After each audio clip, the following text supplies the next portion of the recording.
60 రోజుల్లో మీతో ఇంగ్లీష్ అద్భుతంగా మాట్లాడిస్తాం. వెంటనే కాల్ చేసి జాయిన్ అవ్వండి. నమస్తే రమగారు. నమస్తే జయ. రమగారు, ఏదైనా పెద్ద కథ ఒకటి చెప్పుకుందామండి. చందమామలో కథ చెప్తాం. గర్భశత్రువుల కథ. పూర్వమట రాఢా అనే ఒక దేశానికి ఉగ్రభట్టు అని రాజుగారు ఉండేవారు. వివాహితుడే ఆయన.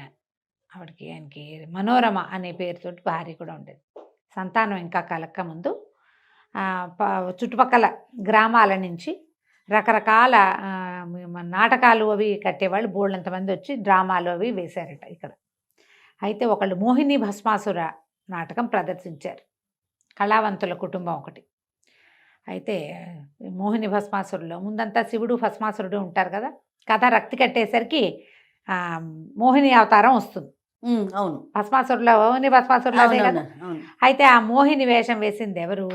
ఆ నాటకం కంపెనీ తాలూకు ఓనర్ యొక్క కూతురు లాస్యవతి, ఆ అమ్మాయి పేరు. ఆ పిల్ల మోహిని వేషం వేసింది. మహాద్భుతమైన సౌందర్యవతట అమ్మాయి, చక్కగా ఉంది.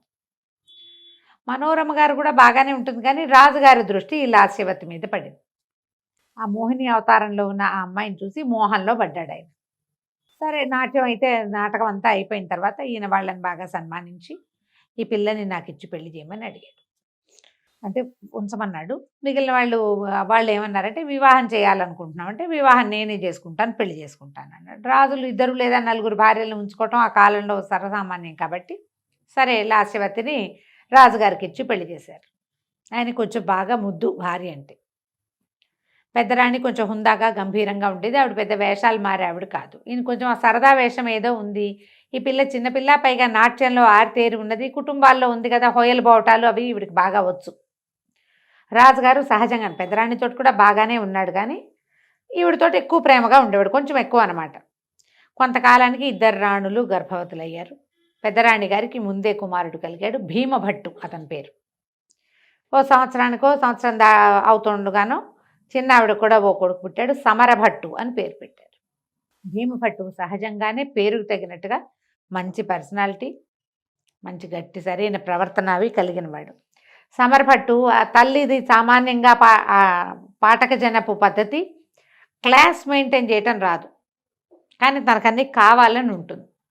ఇప్పుడు ఇతనేమో వీళ్ళు భార్యాభర్త, అమ్మా నాన్న ఇద్దరు రాజు రాణి. ఆవిడ కూడా పెద్ద దేశానికి చెందిన రాజుగారి పెద్ద కుమార్తె. వాళ్ళకి కుటుంబంలో సహజంగా ఉండే ఒక ఏమంటారు రాచరికపు ధోరణి భీమభట్టులో ఉండేది.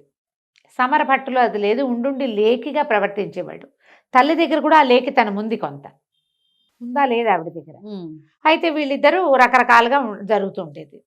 ఆ సమరభట్టుకి ఏమనిపించేది, మా నాయన మా అమ్మని చాలా ప్రేమించి పెళ్లి చేసుకున్నాడు కాబట్టి నాకే రాజ్యం రావాలి, నాకే ఇక్కడంతా నడవాలి, అలాంటి భావాలు ఉండేవి. వీళ్ళిద్దరిని ఆటలకి పాటలకి ఎంత దూరంగా తల్లులు ఉంచడానికి ట్రై చేసినా కుదిరేది కాదు. కలిసిపోయేవారా? కలిసి ఒక చోట, పిల్లలిద్దరికి చదువు ఒక చోట, విద్యా గురువులు ఒకే చోట ఉండేవాళ్ళు. ఏదో ఒక తగాదాలు వచ్చేది. అయితే ఏమైందట, ఒకసారి చిన్న పొన్న చిటిపొట్టి తగాదాలని ఇది చేసేది. తల్లి ఏం చెప్పేదంటే భీమభట్టుకి, మనోరమ నాయనా మీ నాన్నకి తమ్ముడు అంటే చాలా ఇష్టం, ఏదైనా గొడవైనా వాడిని వెనకేసుకొస్తాడు కానీ నిన్ను వెనకేసుకురాడు, అందుకని తగాదాల్లో వాడి పైచేయి అయినా వదిలిపెట్టేసేయమనేది. సరే, కుస్తీ పోటీ నేర్చుకుంటున్నారు, కుస్తీ పట్లు నేర్చుకుంటున్నారు. మరి రాజకుమారులు 2 ఉన్నప్పుడు ఇద్దరికీ సమానంగా నేర్పాలి కదా. అవును. సరే, ఏదో కుస్తీ ఇవి గొడవలు అవుతూ ఉండగా ఏమైంది, వీళ్ళిద్దరికీ ఫైట్ పడింది, సమరభట్టుకి భీమభట్టుకి. అందులో కుస్తీలో కొన్ని ఖచ్చితమైన నియమాలు ఉంటాయి. మెడ మీద కొట్టటాలు అలాంటివి చేయకూడదు, కొన్ని చోట్ల కొట్టకూడదు, కాళ్ళ నడువు కింద కొట్టకూడదు, తనకూడదు, మెడ పట్టుకోకూడదు, మెడ మీద పట్టుకున్నా కొట్టకూడదు. వీళ్ళు రెఫరీస్ ఉంటారు కదా, ఇవి చేయాలి ఇవి చేయకూడదు అని ఉంటుంది. ఈ సమరభట్టు ఏం చేశాడు, ఓడిపోతున్నానని గ్రహించి అన్నయ్యతోటి పట్లో మెడ మీద కొట్టేశాడు. కొట్టేస్తే భీమభట్టు విదిలించుకున్నాడు, కానీ ఇలాగ అవతలవాడు ఆయన గురువుగారు విజిలేసి అరిచి అరిచి కేకలు పెట్టిన వాళ్ళ మాటకి అవజ్ఞ చేశాడని తమ్ముడిని చిత కొట్టేశాడు. అప్పటిదాకా పట్టు వదలటము విడుపు లాగానే ఉంది. ఎప్పుడైతే అతను అధర్మ యుద్ధానికి పాల్పడ్డాడో, గురువుగారి మాట కూడా వినలేదో, కొట్టేశాడు గట్టిగానే తగిలిన దెబ్బలు. తగలటం ఏంటి, వాడు ఏడ్చుకుంటూ సమరభట్టు స్నేహితులతో కలిసి పరిగెత్తుకుంటూ తండ్రి దగ్గరికి వెళ్ళిపోయాడు. తండ్రి దగ్గరికి వెళ్తే నానా గందరగోళమైంది. వాళ్ళ అమ్మాయి మంది, నాయన పారిపోరా ఇక్కడి నుంచి, నువ్వు నీ మందిని పోగు చేసుకో, నీ దారి నువ్వు, నీకు రాజ్యం కూడా మీ నాన్న ఇవ్వడు, ఇప్పుడు ఈ గొడవకి నిన్నేమంటాడో అని బతిమలాడింది. చిచ్చి పారిపోవటం ఏమిటి, నేను చేసింది తప్ప, నేనేం తప్పు చేసింది వాడిని రాజగురువు శిక్షించలేడు, చెప్తాడంతే, నేను అన్నని, నేను ఈ రాజ్యానికి కాబోయే రాజు, నేను కొట్టచ్చు, నా దగ్గర అధర్మం లేదని తిరగబడ్డాడు కొడుకు. రాజుగారు వచ్చి వీడి నాన్న తిట్లు తిట్టి, నా ఇంట్లో ఉండద్దు, పో బయటికి, ఆ రాజాంతపురం నుంచి బయటికి వెళ్ళిపోమన్నాడు. పెద్ద కొడుకు ప్రాసాదం నుంచి బయటికి వెళ్ళిపోమన్నాడు. రాజప్రాసాదం నుంచి బయటికి వెళ్ళటం అంటే ఏమిటి, రాజుగారు బయటికి వెళ్ళిపోవటం, రాజకుమారుడు బయటికి వెళ్ళటం. ఊళ్ళో అందరూ ఆశ్చర్యపోయారు. తప్పు చేసింది ఎవరు? ఇట్లా పిల్లాన్ని వెళ్ళగొట్టాడు, పైగా రేపు రాజు కావాలి, జ్యేష్ఠుడు అతను, తను జ్యేష్ఠుడు కదా, పెద్దరాణి కొడుకు జ్యేష్ఠుడు. దాంతో ఏం చేశారు, ప్రజలంతా చందాలు వేసుకుని ఇల్లు వాకిలి ఏర్పరిచారు రోడ్డు మీదకి వచ్చిన రాజకుమారుడికి. బాహుబలి కథ ఎక్కడి నుంచో పుట్టలేదు చూసావా గారు. ఒక పెద్ద ఇల్లు వాకిలి ఏర్పాటు చేసి రాజకుమారుడిని చక్కగా మెయింటైన్ చేసేవాడు. రాజకుమారుడు అక్కడ ఉంటా మొదలుపెట్టాడు అమ్మతో. అమ్మ లేదు, అమ్మ రాజాంతపురంలోనే ఉంది, అమ్మకి లేదు, బయలువెడలటం కుమారుడికే. ఓహో, కుమారుడినే తోసేశారు బయటికి. ఓకే, తోసేస్తే ఇక నువ్వు వెళ్ళిపో అన్నాక ఎవరుంటారు, వెన్నెముకున్నవాడు ఎవడు ఉండడు, నా బతుకు నేను బతుకుతాను, బయటికి వెళ్ళిపోయాడు. చక్కగా అందరూ ఏర్పాటు చేశారు, ఉంటున్నాడు.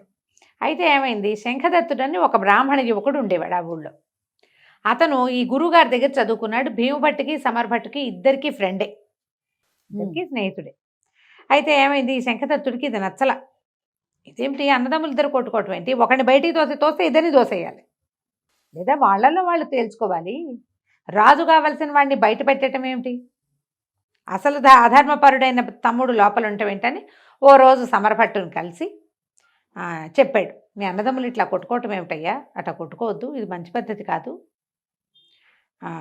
ఆయన రాజు అవుతాడు రేపు, నువ్వు రాజుగారి తమ్ముడివి, సైన్యాధ్యక్షుడిగా కూడా ఉండొచ్చు, ఇట్లా చేయకూడదు, మీ అన్నయ్యని వెనక్కి తీసుకోమని మీ నాన్నకి చెప్పమని చెప్పాడు. చెప్పేసరికి సమరభట్టు ఒప్పుకోరు, నన్ను కొట్టే అర్హత లేదు వాడికి, మా నాన్న ఏ శిక్ష ఇచ్చినా పడాల్సిందే, రాజేసిన శిక్ష పడ్డా అని తిరగబడేసరికి శంఖదత్తుడికి చాలా కోపం వచ్చింది. అతను ఏమన్నాడంటే, అతను నీకు గర్భశత్రువు, వాడు నాకు గర్భశత్రువు అన్నాడు సమరుడు. అనేసరికి గర్భశత్రువు అయితే నన్ను కూడా గర్భశత్రువుగానే ఎంచుకో, నేను ధర్మం వైపే ఉంటా, ఆ ధర్మంలో నువ్వు కూడా ఉంటే నీ వెనకాల కూడా ఉంటా నేను, నువ్వు ఎప్పుడైతే ధర్మం తప్పి ప్రవర్తిస్తున్నావో ఇక నీతోటి నేను ఉండను, నీకు ఆగర్భశత్రువు భీమభట్టు అయితే శంఖదత్తుడు కూడా ఆగర్భశత్రువే, ఇక నన్ను కాదని నువ్వేం చేయలేవు, అతనితో పాటే ఉంటాను నేనని చెప్పి అతని దగ్గరికి వెళ్ళిపోయాడు.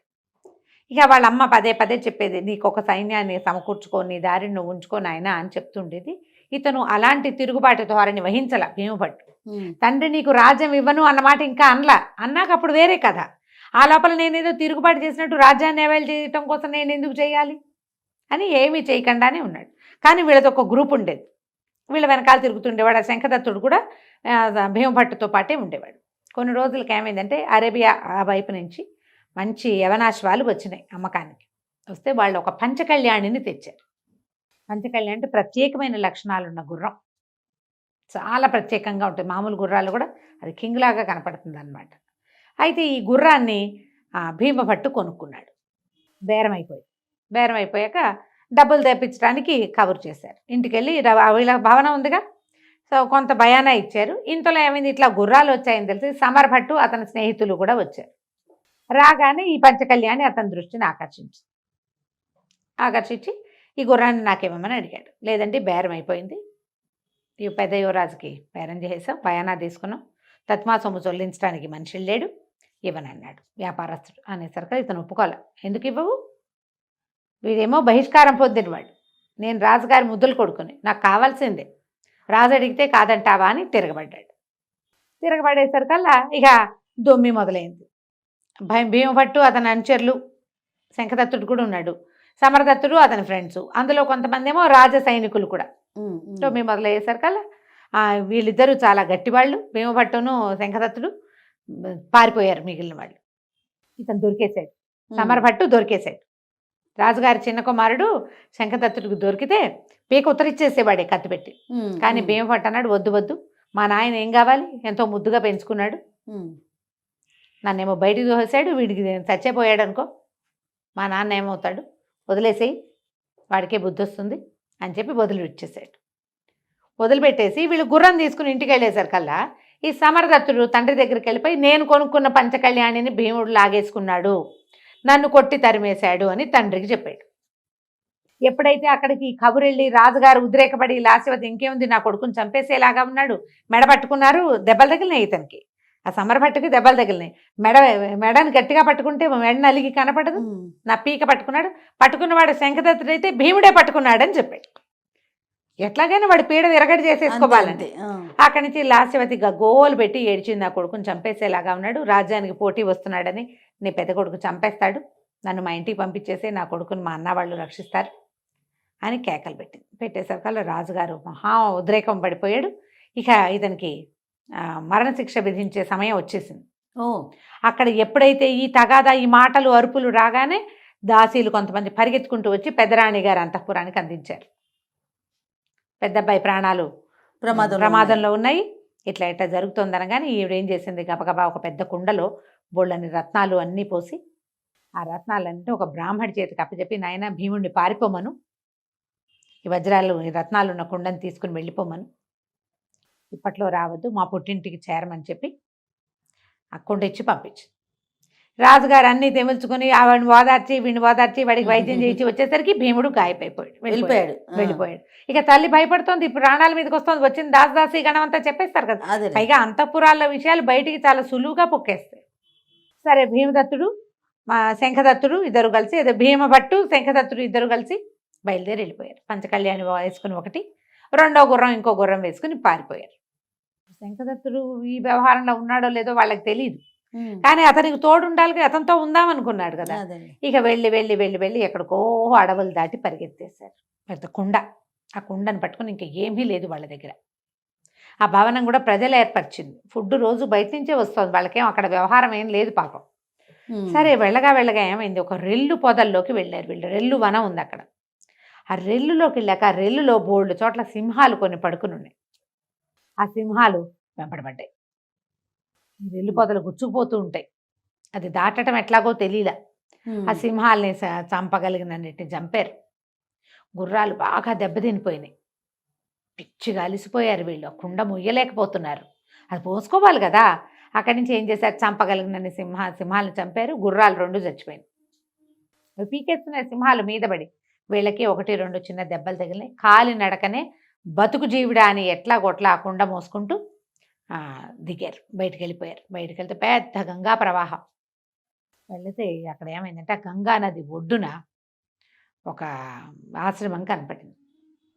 ఒక రాజకుమారుడు అక్కడికి తపస్సు చేసుకోవడానికి వచ్చాడు. అతను రాజకుమారుడే, చిన్న పరగణాకి రాజు.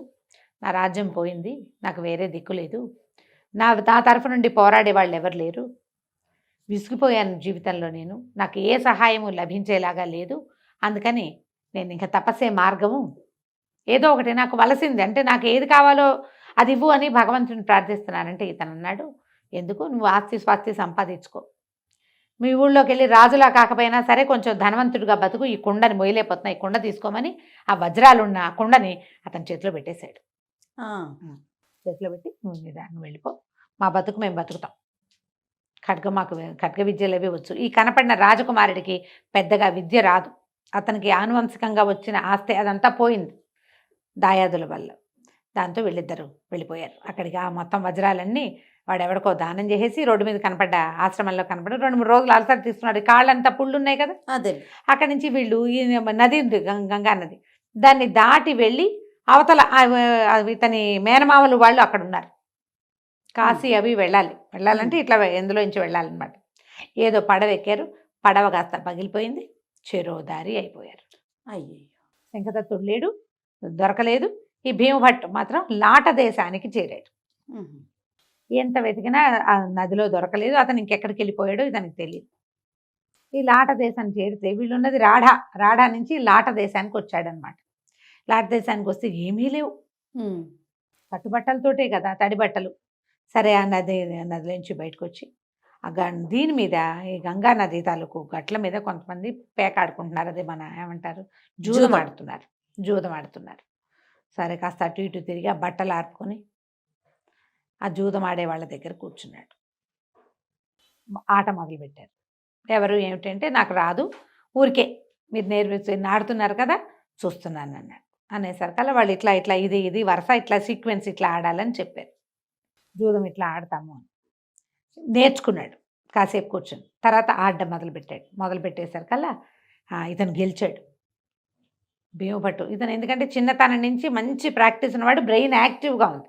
అందులో రాకుమారుడు గెలిచేసరికల్లా వాళ్ళు డబ్బులన్నీ తీసిచ్చారు. అరే భలే గెలిచావు, 4వ ఆటకే గెలిచేసావని డబ్బులు ఇచ్చేసరికల్లా డబ్బొద్దు నాకు ఎవ్వరూ తోడులేరు, నేను ఒక్కడనే ఉన్నాను, వచ్చే దారిలో మిత్రుడిని కూడా పోగొట్టుకున్నాను, ఫలానా దేశపు రాజకుమారుడిని, మిత్రులు కావాలి నాకు, కేవలం మిత్రభావంతో ఆడాను కానీ డబ్బు నాకు వద్దన్నారు. వాళ్ళు సంతోషించారు. జూదంలో వచ్చిన రూపాయి కూడా జూతగాళ్ళు ఎవరు వదిలిపెట్టరు. అంతే కదా, పావలా వచ్చినా సరే, ఉచితార్థం వచ్చిందని ఎవడు వదులుతాడు? వాళ్ళు ఆశ్చర్యపోయారు. రాజు అంటే వీడు కదా, అట్లాంటి వాడు ఎక్కడున్నా రాజే. అంతే, తనకి ఏది లేదు, రాజ్యం లేదు, తండ్రి దగ్గర నుంచి బయటకు వచ్చేసాడు, తన దగ్గర ఉన్నది ఇంత బంగారు ఇది ఏమంటారు వజ్రాలు ఉన్న కొంటుంటే సింపుల్గా దానం చేసేసాడు.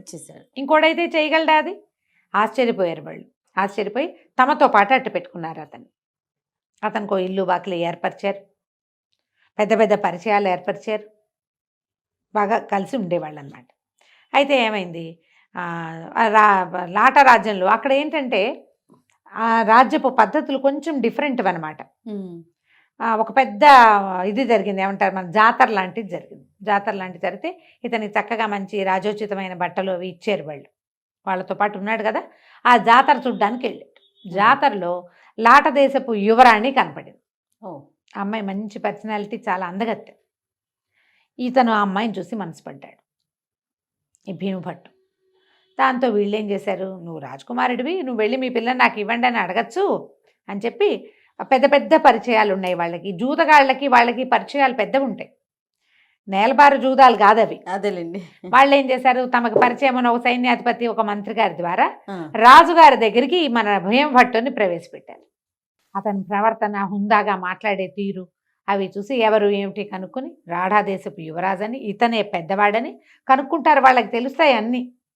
కనుక్కుని ఏ పని మీద వచ్చారు ఏమిటంటే, ఏదో దీనికి వచ్చాను, ఎప్పటికో వెనక్కి వెళ్తాను, మీ అమ్మాయిని ఇస్తే పెళ్లి చేసుకుంటానన్నాడు. ఆయన ఇతను రాజకుమారుడేనని రూఢి చేసుకుని పిల్లనిచ్చి పెళ్లి చేసేసాడు. పెళ్ళైపోయింది. ఇప్పుడు అదృష్టవంతుడిని చెడగొట్టేవాడు లేడు. అంతే కదా, వివాహం అయిపోయింది.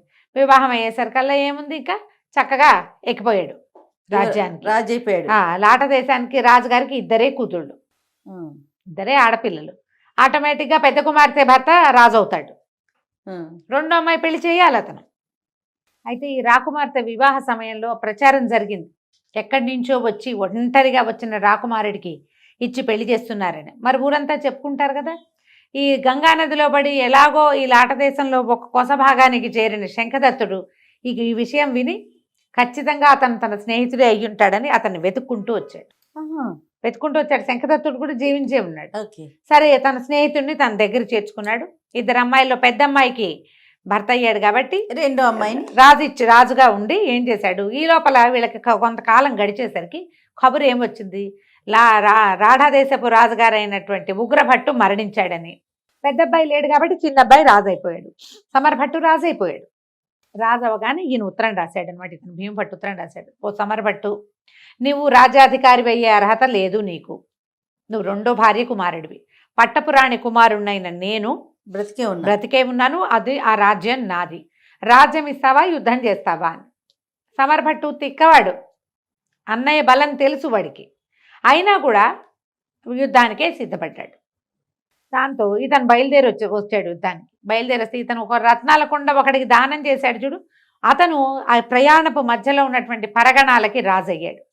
రాజయ్యి అతను కూడా కొంత సైన్యాన్ని సమీకరించి ఇచ్చాడు వీళ్ళకి.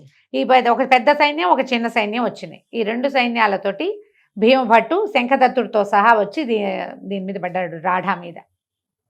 యుద్ధంలో సమరభట్టు భీమభట్టు కాల్బంట్లలాగా కొట్టుకున్నారని రాస్తారు కథలో. గుర్రాలు దిగేసి కత్తులు చేసి యుద్ధం చేస్తే సమరభట్టు భీముడికి దొరికేసాడు. దొరికేస్తే భీమభట్ట అతన్ని చంపలేచి, పిరికి పందవి నువ్వు, నీకు సొంతంగా ప్రతాపం లేదు, వీళ్ళందరినీ చంపడానికి యుద్ధానికి వచ్చావు, ఇంతమంది చచ్చిపోయారు నీ వల్ల, ఇప్పుడు నిన్ను చంపేస్తే తండ్రి ఎటాಗೂ లేడు, మీ అమ్మ నిన్ను గారాబంగా పెంచుకుంది, నీ శక్తి తెలియక పెంచింది, గొప్ప నువ్వే రాజు అవుతావు, మీ నాన్నకి నేనంటే ఇష్టం కాబట్టి ఇలాంటి పిచ్చి మాటలు చెప్పి ఆవిడ ఏమవుతుంది, పో ప్రాణాలు దక్కించుకుని మీ అమ్మని తీసుకుని ఎక్కడికైనా భిక్ష పెట్టాడు, వెళ్ళిపోమని ప్రాణభిక్ష. వదిలేసాడు. ఉమ్. వదిలేస్తే ఇంకా అక్కడ ఉండలేక ఈవిడ లాస్యవతి కుమారుడితో కలిసి తన అన్నదమ్ములు ఉన్నటువంటి అదేదో పల్లెటూరికి కుమారుడిని తీసుకుని వెళ్ళిపోయింది. వాళ్ళంతా శక్తియుక్తులు ఉన్న వాళ్ళు కాదు. రాఢా దేశాన్ని మళ్ళీ చేజిక్కించుకున్న భీమభట్టు తన స్నేహితుడైన శంఖదత్తుడికి ఎంతో పెద్ద సన్మానం చేశాడు. తనకప్పుడు సహాయం చేసిన వాళ్ళందరికీ జాగీర్లు ఇచ్చాడు. తను పారిపోయేటప్పుడు సహాయం చేసిన వాళ్ళందరికీ సన్మానాలు చేసి తన మరదల్ని శంఖదత్తుడికి ఇచ్చి వివాహం చేసి అతనికి లాట దేశాన్ని కానుకగా ఇచ్చాడు. అబ్బా. తన రాఢాలో తను ఉండిపోయి లాట దేశానికి శంఖదత్తుడిని రాజును చేశాడు. ధర్మం పక్షాన నిలబడ్డ వాడికి ఎప్పుడూ జయం మంచి కలుగుతుంది. జరుగుతుంది. ఇతను కొట్టాడు కానీ తమ్ముడి అడ్డు తొలగించుకోవాలని ఒక్కసారి కూడా ప్రయత్నం చేయలేదు. సీరియస్గా మొదటిసారి ప్రయత్నం చేసినా వీడి అడ్డు మొదటే తొలగిపోయాడు. ఆ. తండ్రి ఏం చేయగలిగేవాడు కాదు, కానీ అతను ఎప్పుడూ ధర్మాన్ని తప్పలేదు. వాడు ఎప్పుడూ జయిస్తూనే ఉంటాడు. ఆ విధంగా భీమభట్టు మళ్ళీ తన సొంత రాజ్యమైన రాఢాన్ని చేజిక్కించుకున్నాడు. కథ కంచికి మనం ఇంటికి. సూపర్. నమస్తే రమగారు. నమస్తే.